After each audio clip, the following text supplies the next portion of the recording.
आज के शीर्षक में हम देखेंगे हिंदी वर्णमाला प्राकृतिक ध्वनि से अक्षर तक। प्रस्तुति है सुधांशु श्रीवास्तव के द्वारा और ये श्रृंखला है धरोहर श्रृंखला। इस धरोहर श्रृंखला के अंतर्गत हम लेकर चलेंगे संपूर्ण हिंदी व्याकरण को, उसके साहित्य को और समेट कर लाएंगे हिंदी से संबंधित वो सारी चीज़ें जो अत्यंत ज़रूरी हैं जानने के लिए, न केवल इसलिए कि आपको कोई परीक्षा दे रही है, इसलिए भी कि जानना जरूरी है। भाषा मनुष्य की सर्वश्रेष्ठ सृजनात्मक उपलब्धि है और इस उपलब्धि की जड़ें छिपी हैं ध्वनि के विकास में। इस प्रस्तुति में हम जानेंगे कि कैसे प्राकृतिक ध्वनियों से आरंभ होकर हिंदी वर्णमाला ने अपने वर्तमान वैज्ञानिक स्वरूप को पाया है। एक लंबी यात्रा रही है, कैसे छोटे छोटे भागों से होकर लोग गुजरे हैं, कैसे हर एक चीज को समझने की कोशिश करें। जैसे कि सबसे पहले मानव ने प्रकृति को सुना होगा, बिजली की गर्जना सुनी होगी, बादलों की गड़गड़ाहट सुनी होगी, पक्षियों के स्वर और पशुओं की पुकार सुनी होगी। इससे उसमें ध्वनि की चेतना जागी होगी। इन ध्वनियों ने चेतावनी, डर, पुकार और आकर्षण के अर्थ ग्रहण किए होंगे और बस उसी का पुनरुत्पादन भी किया होगा। जैसे किसी को पकड़ना है, चिड़िया को पकड़ना है तो चिड़िया की आवाज, यहीं से भाषा की जो जड़ें थी वो जमीन में गहरी करनी शुरू हो गई। धीरे धीरे ध्वनियां और हाथ के इशारे एक साथ प्रयुक्त होने लगे, जैसे कि छिप जाओ, इधर शेर है।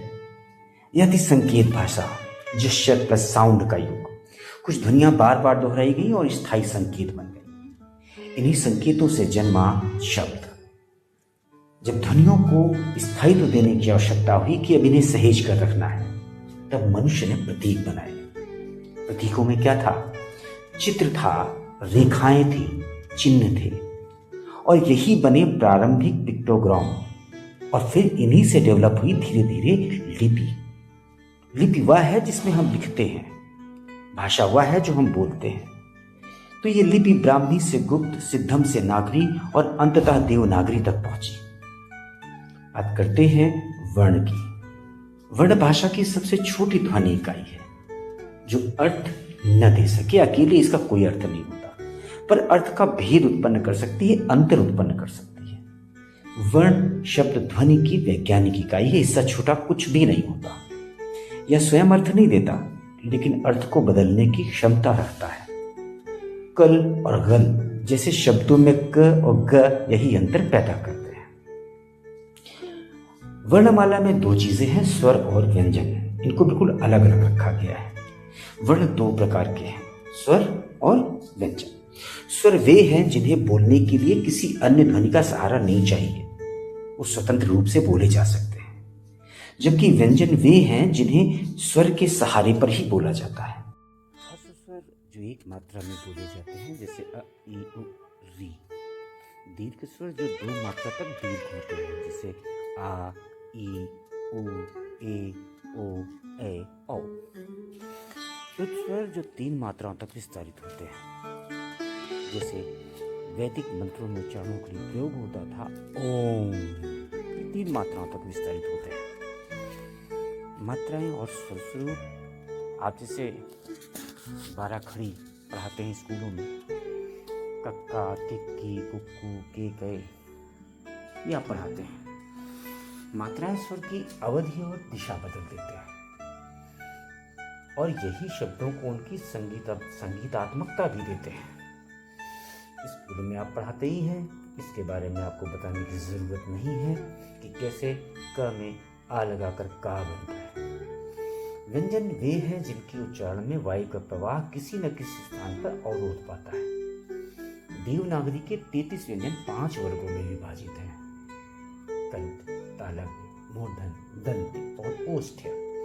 यह क्रम कंठ से ओष्ठ तक बढ़ता है। यहाँ ये देखने वाली बात है कि हमारी भाषा की वैज्ञानिकता इस चीज में है कि हम वर्णमाला में जब चलना शुरू करते हैं तो व्यंजन का जो क्रम है, वर्गीय क्रम, पहले गले से शुरू होता है, फिर तालव्य पर आता है, फिर मूर्धा पर आता है, मूर्धा के बाद दंत पर आता है और दंत के बाद ओष्ठ पर आता है। इस आधार पर 5 तरह के वर्गीय व्यंजन हुए, का वर्ग, चा वर्ग, टा वर्ग, ता वर्ग और पा वर्ग। इन सब का जो अंतिम अक्षर है अंगा, इया, अणा, न और म, इन सबको अनुनासिक कहा जाता है क्योंकि उनके बोलने के लिए नाक की आवश्यकता पड़ती है। इन 5 वर्गों के अलावा 8 अवर्गीय व्यंजन हैं जिनको 2 अलग अलग नामों से जाना जाता है, एक अंतस्थ या अर्धस्वर। अर्धस्वर क्यों? क्योंकि स्वर स्वतंत्र रूप से बोले जाते हैं और इन अक्षरों को भी स्वतंत्र रूप से ही बोला जाता है, या, रा, व, ला, इसीलिए इनको अंतस्थ या अर्धस्वर कहा जाता है। जबकि दूसरे 4 जो व्यंजन हैं वो हैं श, श, स और ह। इनको कहा जाता है। हम समझेंगे कि व्यंजन ध्वनियाँ केवल प्रतीक मात्र नहीं है, बल्कि उनके पीछे एक वैज्ञानिक ध्वनिक संरचना छिपी हुई है। आपने देखा कि कैसे गले से होते हुए हम ओष्ठ तक आते हैं। इसके अलावा अंतस्थ को आपने देखा कि उनका वर्ग अलग से दिया गया है, ऊष्मीय को अलग से वर्ग दिया हुआ है। तो एक वैज्ञानिकता है और ये हिंदी भाषा की सबसे बड़ी चीज़ है। भाषा की ध्वनियाँ केवल उच्चारण का परिणाम नहीं होती हैं। स्वर यंत्र, श्वास और कंपन, इन तीनों की समन्विति से प्रत्येक व्यंजन ध्वनि निर्मित होती है।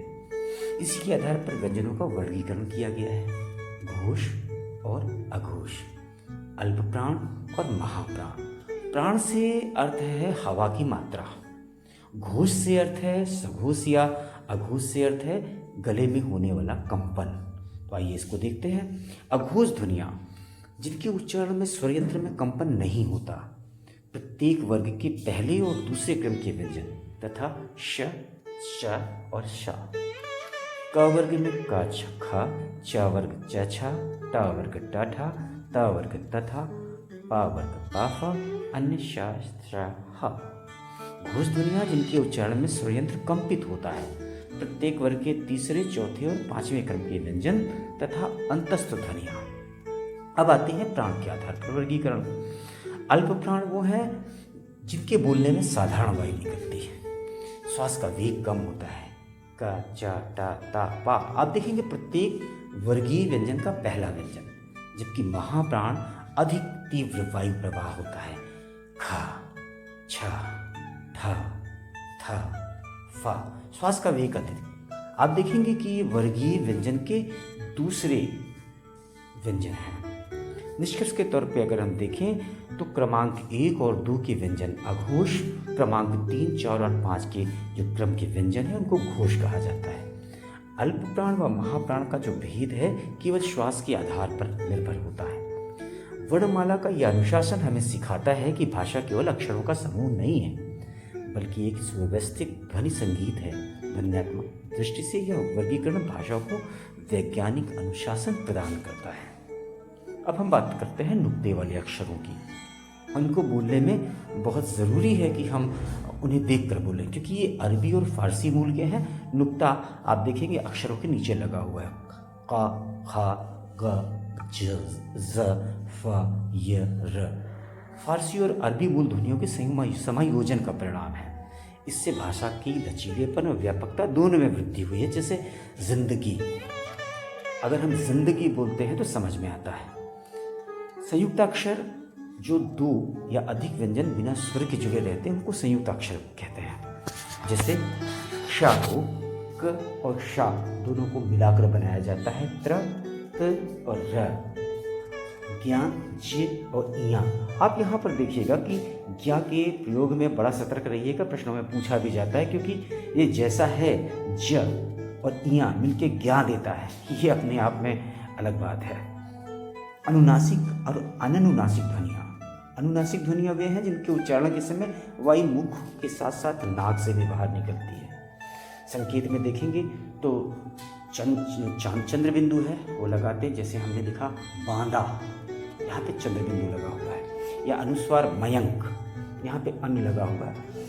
तो माँ, सांस, हंसी, आप देखिए अगर हंस और हंस दोनों को लिखते हैं तो दोनों अलग अलग चीज़ें होती हैं।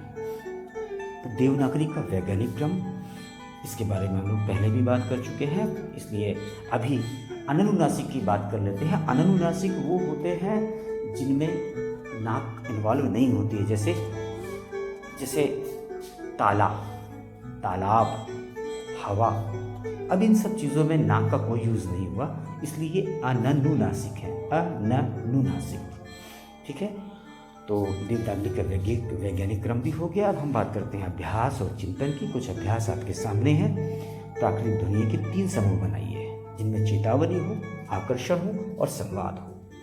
5 शब्दों में जो अयोग वाह होता है, इन चिन्हों को पहचानिए। माँ और माला का उच्चारण लिखिए। 5 नुक्ते वाले शब्दों का अभ्यास कीजिए। संयुक्त अक्षर ढूंढिए।